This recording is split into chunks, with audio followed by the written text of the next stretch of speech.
ಬನ್ನಿ ಸ್ನೇಹಿತರೆ, ನಮಸ್ತೆ ಹಿಂದೂಸ್ತಾನ್ ಮೈಸೂರು ಇಂದಿನ ಎಪಿಸೋಡ್ಗೆ ಎಲ್ಲರಿಗೂ ಸ್ವಾಗತ ಸುಸ್ವಾಗತ. ಹಗಲೆಲ್ಲ ಒಂದು ಮಾತು ಹೇಳ್ತಿದ್ದೆ ನಮ್ಮ ವಿಡಿಯೋದಲ್ಲಿ, ಅನೇಕ ವಿಡಿಯೋಗಳು ನೋಡ್ಬೋದು ನಾವು.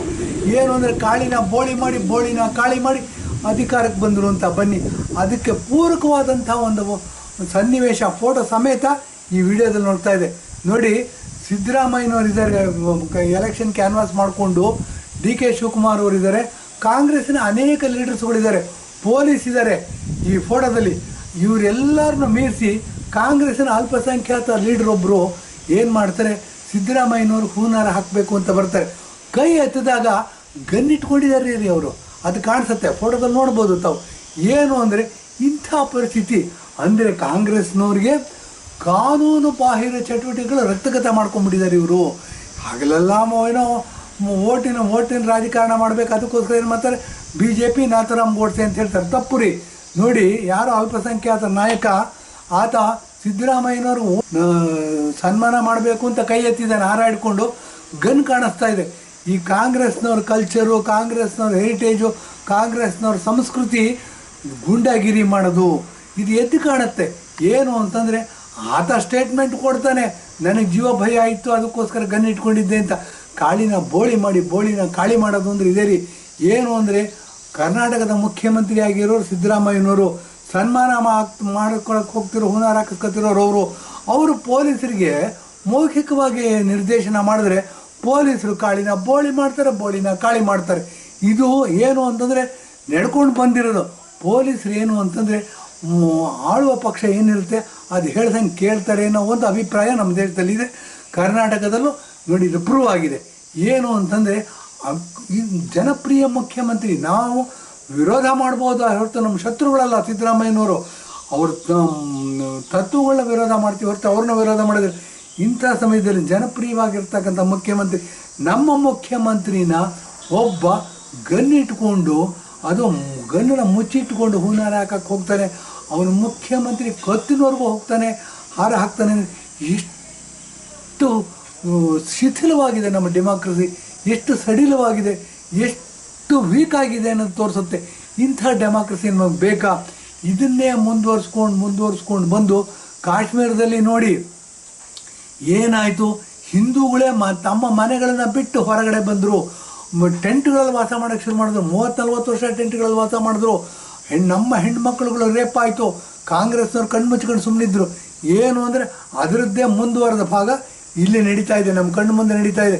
ಇದನ್ನೆಲ್ಲ ಯಾಕೆ ಹಾಕ್ತಿದ್ದೀವಿ, ಯಾಕೆ ಹೇಳ್ತಿದ್ದೀವಿ ಅಂತ ಇನ್ನಾದರೂ ನಿದ್ದೆಯಿಂದ ಎಚ್ಚೆತ್ತುಕೊಳ್ಳಿ ಹಿಂದೂ ಬ್ರದರ್ಸ್. ನೀವು ಎಚ್ಚೆತ್ತುಕೊಳ್ಳಿಲ್ಲ ಅಂತಂದರೆ ನಮ್ಮ ದೇಶದಲ್ಲಿ ನಾವೇ ಪರಕೀಯರಾಗ್ತೀವಿ. ನಾವೆಲ್ಲ 2047 ಅಷ್ಟೊತ್ತಿಗೆ ಇಸ್ಲಾಮನ್ನ ಒಪ್ಕೋಬೇಕಾಗತ್ತೆ ಅಂತ ಪರಿಸ್ಥಿತಿ ಬಂದ್ಬಿಡುತ್ತೆ. ದಯವಿಟ್ಟು ತಾವು ಈ ವಿಡಿಯೋ ಏನು ಹಾಕಿದ್ದೀವಿ, ಈ ಫೋಟೋ ಏನು ಹಾಕಿದ್ದೀವಿ, ಅದರಿಂದ ನಾವು ಕಲಿಬೇಕಾದ ಪಾಠ ಏನು? ಡೆಮಾಕ್ರಸಿ ನೋಡಿ, ಡೆಮಾಕ್ರಸಿನಲ್ಲಿ ಅತ್ಯಂತ ದೊಡ್ಡ ಆಯುಧ ಓಟ್ ಅನ್ನೋದು. ಇದನ್ನು ನಾವೇ ಗಡಿನಲ್ಲಿ ಯೋಧರು ಗನ್ ಹಿಡ್ಕೊಂಡು -50 ಡಿಗ್ರಿ ಸೆಂಟಿಗ್ರೇಡಲ್ಲಿ ಅಥವಾ +50 ಡಿಗ್ರಿ ಸೆಂಟಿಗ್ರೇಡಲ್ಲಿ ಗಡಿ ಕಾಯ್ತಾರೆ. ಅವ್ರು ಪ್ರಾಣ ಕೊಡೋದಕ್ಕೆ ರೆಡಿದ್ದಾರೆ. ನಾವ್ಯಾರು ನಾಗರಿಕ ಯುದ್ಧಾರಿ, ಇದು ಯಾರೂ ಪ್ರಾಣ ಕೊಡೋದು ಬೇಕಿಲ್ಲ. ಆದರೆ ಅತ್ಯಂತ ಬುಲೆಟ್ಗಿಂತ ಪವರ್ಫುಲ್ ಆಗಿರ್ತಕ್ಕಂಥ ಶಸ್ತ್ರ ಏನಾದರೂ ಇದೆ ನಾಗರಿಕ ಸಮಾಜದಲ್ಲಿ ಅಂದರೆ ಬ್ಯಾಲೆಟ್ ಪೇಪರ್. ಬನ್ನಿ, ನಾವೆಲ್ಲ 2024ನೇ ಇಸ್ವಿನಲ್ಲಿ ಓಟ್ ಹಾಕೋಣ. ಯಾರು ಓಟ್ ಹಾಕೋಣ ನಿಮ್ಮ ವಿವೇಚನೆಗೆ ಬಿಟ್ಟಿದ್ದೀನಿ. ಇಷ್ಟೊಂದು ಸತ್ಯಗಳನ್ನ ಆಧಾರ ಸಹಿತ ತಮ್ಮ ಮುಂದೆ ಇಟ್ಟಿದ್ದೀನಿ ಅಂತಂದರೆ ನಿಮಗೆ ಇಷ್ಟ ಬಂದವ್ರಿಗೆ ಓಟ್ ಹಾಕ್ಬೋದು, ಅದಿದ್ದೇನು ತೊಂದರೆ. ಆದರೆ ನಮ್ಮ ಅಸ್ತಿತ್ವಕ್ಕೆ ಭಂಗ ಬರಬಾರ್ದು, ನಮ್ಮ ಆತ್ಮಾಭಿಮಾನಕ್ಕೆ ಭಂಗ ಬರಬಾರ್ದು, ನಮ್ಮ ಸ್ವಾಭಿಮಾನಕ್ಕೆ ಭಂಗ ಬರಬಾರ್ದು, ನಮ್ಮ ಆತ್ಮಗೌರವಕ್ಕೆ ಚ್ಯುತಿ ಬರಬಾರ್ದು.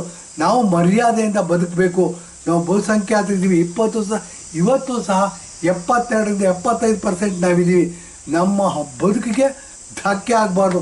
ನಾವು ಸಹ ಮರ್ಯಾದೆಯಿಂದ ತಲೆ ಎತ್ಕೊಂಡು ಓಡಾಡ್ತಕ್ಕಂಥ ವಾತಾವರಣ ನಿರ್ಮಾಣ ಆಗಬೇಕು ಅಂತಂದರೆ 2024ನೇ ಇಸ್ವಿನಲ್ಲಿ ಲೋಕಸಭಾ ಎಲೆಕ್ಷನ್ ನಡೀತಾ ಇದೆ. ನರೇಂದ್ರ ಮೋದಿಯವ್ರನ್ನ ಗೆಲ್ಲಿಸ್ತಕ್ಕಂಥ ಅತಿ ದೊಡ್ಡ ಜವಾಬ್ದಾರಿ ನಮ್ಮ ಮೇಲಿದೆ. ನಮ್ಮ ದೇಶ ಸ್ಟ್ರಾಂಗ್ ಆಗುತ್ತೆ, ನಮ್ಮ ದೇಶದಲ್ಲಿ ಕಾನೂನು ಮರ್ಯಾದೆ ಸಿಗುತ್ತೆ.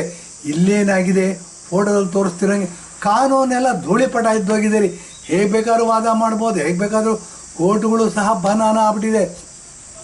ಅವರು ತೀರ್ಮಾನ ಕೊಡ್ತಾರೆ, ಸಾಕ್ಷಿಗಳು ನೋಡ್ಕೊಂಡು ತೀರ್ಮಾನ ಕೊಡ್ತಾರೆ.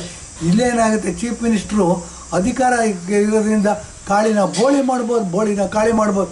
ಹಾಗನ್ನಿಸ್ಬಿಟ್ಟು ಕೊಲೆಗಾರನ ಸತ್ಯ ಹರಿಶ್ಚಂದ್ರ ಅನ್ಬೋದು, ಸತ್ಯ ಹರಿಶ್ಚಂದ್ರನ ಅಂತ ಕೊಲೆಗಾರ ಅಂತ ಹೇಳ್ಬೋದು. ಇಂಥ ಪರಿಸ್ಥಿತಿಯಲ್ಲಿ ನಾವು ಬದುಕಿದ್ದೀವಿ. ಇಂಥ ಡೆಮಾಕ್ರಸಿ ನಮಗೆ ಬೇಕಾ? ನಿಜವಾದ ಡೆಮಾಕ್ರಸಿಯ ಅರ್ಥ ಏನು? ಇದಕ್ಕೆ ಅರ್ಥ ತಿಳ್ಕೋಬೇಕು. ನಮ್ಮ ದೇಶವನ್ನು ಪುನಃ ಹೊಸದಾಗಿ ಕಟ್ಟಬೇಕು, ಸ್ಟ್ರಾಂಗ್ ಆದ ಫೌಂಡೇಶನ್ ನಮಗೆ ಬೇಕು ಅನ್ನೋದಾದರೆ ನರೇಂದ್ರ ಮೋದಿಯವರಿಗೆ ಓಟ್ ಹಾಕಬೇಕು. ಆತ 120 ವರ್ಷ ಬದುಕಲಿ, 120 ವರ್ಷನಾದ ನಮ್ಮ ಪ್ರಧಾನಮಂತ್ರಿ ಆಗಿರಲಿ, ನಾವೆಲ್ಲ ಓಟ್ ಹಾಕೋಣ. ಇದುವರೆಗೂ ನಿದ್ದೆ ಮಾಡಿದ್ದು ಸಾಕು. ಕಾಶ್ಮೀರ ಎಲ್ಲ ದೂರ ಇದೆ, ಅಲ್ಲಿ ಹಿಂದೂಗಳಿಗೆ ತೊಂದರೆ ಆಗಲ್ಲ ಅಂತ, ನಮಗೇನಾಗೋದಿಲ್ಲ ಅಂತ ಹೇಳೋ ಕಾಲ ಇತ್ತು. ಈಗಲೂ ಸಹ ಮಲ್ಲಿಕಾರ್ಜುನ ಖರ್ಗೆಯವರು ರಾಜಸ್ಥಾನದಲ್ಲಿ ಭಾಷಣ ಮಾಡ್ತಾ ಆರ್ಟಿಕಲ್ 370ನೇ ವಿಧಿ ಬಗ್ಗೆ ಜಮ್ಮು ಕಾಶ್ಮೀರದವ್ರು ಮಾತ್ರ ಮಾತಾಡೋದು. ಇಲ್ಲಿ ಮಾತಾಡಿ ಏನು ಉಪಯೋಗ, ಇದರದ್ದು ಪ್ರಯೋಜನ ಏನು ಅಂತ ಮಾತಾಡಿದ್ದಾರೆ.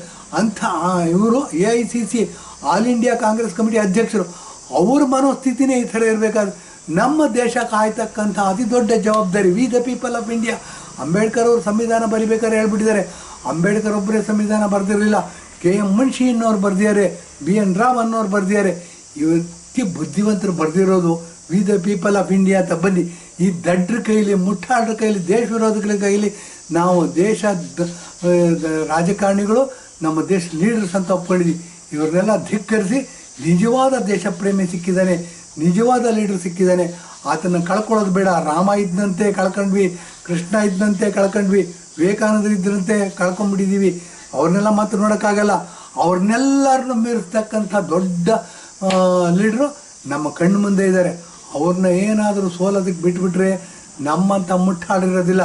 ಬನ್ನಿ, ನರೇಂದ್ರ ಮೋದಿಯವರು ಅಬ್ ಕಿ ಬಾರ್ 400 ಪಾರ್ ಅಂತಾರೆ. ಯಾಕೆ 400 ಪಾರ್ ರೀ? 500 ಜಾಡ್ಸೋಣ ಬನ್ನಿ, 500ಕ್ಕಿಂತ ಜಾಸ್ತಿ ಸೀಟ್ಸಾಗಲಿ. ಸಂವಿಧಾನ ಬದಲಾವಣೆ ಆಗಬೇಕು. ಸಾಕ್ರೆಟಿಸ್ ಹೇಳಿದ್ದಾನೆ, ಪ್ರಪಂಚದ ಅತ್ಯಂತ ದೊಡ್ಡ ದಾರ್ಶನಿಕ ಸಂವಾದದಲ್ಲಿ ಹೇಳಿದ್ದಾನೆ, ಪ್ರಪಂಚದಲ್ಲಿ ಏನು ಶಾಶ್ವತ ಅಂದರೆ ಬದಲಾವಣೆ ಮಾತ್ರ ಶಾಶ್ವತ ಅಂತೆ. 1960ವರೆಗೂ ಅಂಬೇಡ್ಕರ್ ಕೊಟ್ಟಿರ್ತಕ್ಕಂಥ ಸಂವಿಧಾನ ಅತ್ಯಂತ ಸೂಕ್ತವಾಗಿತ್ತು. ಈಗ ಸಂವಿಧಾನ ಬದಲಾಗಬೇಕಿದೆ. ಏಕೆಂದರೆ ಜನರ ಮನಸ್ಥಿತಿ ಬದಲಾಗಿದೆ, ಜನರ ಬದುಕು ಬದಲಾಗಿದೆ, ಜನ ದುಡ್ಡು ಮತ್ತು ಸೆಕ್ಸಿಂದ ಹೋಗ್ತಾ ಇದ್ದಾರೆ. ಅದರಿಂದ ಸಂವಿಧಾನವೂ ಅನಿವಾರ್ಯವಾಗಿ ಬದಲಾಗಬೇಕಾಗಿದೆ. ಬದಲಾವಣೆಗೆ ತಕ್ಕಂತೆ ಹೇಗೆ ನಾವು ಹುಟ್ತಾ ಸಣ್ಣ ಬಟ್ಟೆ ಹಾಕ್ಕೊಂಡಿರ್ತೀವಿ, ಯುವಕರಾಗ್ತಾ ದೊಡ್ಡ ಬಟ್ಟೆ ಹಾಕಿದ್ವಿ. ಬನ್ನಿ, ಆ ಬಟ್ಟೆನ ಕಳಿಸಿ ದೊಡ್ಡ ಬಟ್ಟೆಯನ್ನು ಹೊಲಿಸ್ಕೊಂಡು ನಮ್ಮ ಆಸೆಗಳಿಗೆ, ಪ್ರೆಸೆಂಟ್ ನೀಡ್ಸ್ಗಳಿಗೆ ಹೊಂದಾಣಿಕೆ ಮಾಡ್ಕೊಳ್ಳೋಂಥ ಬದುಕನ್ನ ಬದುಕಬೇಕಾಗಿದೆ. ಆ ದೃಷ್ಟಿಯಿಂದ ಸಂವಿಧಾನವನ್ನು ಬದಲಾವಣೆ ಮಾಡ್ತಕ್ಕಂಥ ಅನಿವಾರ್ಯ ಕಾಲ ಉಂಟಾಗಿದೆ. ಅದಕ್ಕೋಸ್ಕರ ನರೇಂದ್ರ ಮೋದಿಯವರು ಅಬ್ ಕಿ ಬಾರ್ 400 ಪಾರ್ ಅಂತ ಹೇಳಿದ್ದಾರೆ. ಮತ್ತು ಸಬ್ಕಾ ಸಾಥ್ ಸಬ್ಕಾ ವಿಕಾಸ್ ಅಂತ ಹೇಳಿದ್ದಾರೆ. ಇದನ್ನೇ ಮುಂದುವರಿಸಿ ಸಬ್ಕಿ ಪ್ರಯಾಸ್ ಅಂತಲೇ ಹೇಳಿದ್ದಾರೆ. ಬನ್ನಿ, ಇವರು ಎಲ್ಲರೂ ಜೊತೆಯಲ್ಲಿ ತಗೊಂಡು ಹೋಗ್ತಕ್ಕಂಥ ಪ್ರಯತ್ನ ಮಾಡ್ತಾ ಇದ್ದಾರೆ. ಅಂಥ ವ್ಯಕ್ತಿಯನ್ನು ಕಳ್ಕೊಳ್ಳೋದು ಬೇಡ. ಅತ್ಯಂತ ಸೂಕ್ತವಾದ ಸರ್ಕಾರ ನಮಗೆ ಕೊಟ್ಟಿದ್ದಾರೆ, ಅತ್ಯಂತ ಭದ್ರವಾದ ಸರ್ಕಾರನ ಕೊಟ್ಟಿದ್ದಾರೆ. ನೋಡಿ, ಕಾಂಗ್ರೆಸ್ ಸರ್ಕಾರದಲ್ಲಿ ರಾಮೇಶ್ವರಂ ಕಫೇನಲ್ಲಿ ಬ್ಲಾಸ್ಟ್ ಆಯಿತು. ಗಮನದಲ್ಲಿಟ್ಕೋಬೇಕು. ಕಾಂಗ್ರೆಸ್ ಸರ್ಕಾರ ಇತ್ತು ಅಂತಂದರೆ ಹಿಂದೂಗಳು ಅಪಾಯದಲ್ಲಿದ್ದಾರೆ ಅಂತ ಅಂದ್ಬಿಟ್ಟು ಇದನ್ನೆಲ್ಲ ನೆನಸಲ್ಲಿಟ್ಕೊಂಡು ಅದಕ್ಕೆ ಪ್ರೂಫ್ ಕೊಟ್ಬಿಟ್ಟು ಲಾಸ್ಟ್ ಇದರಲ್ಲಿ ಮಾತಾಡಿದ್ದೀವಿ.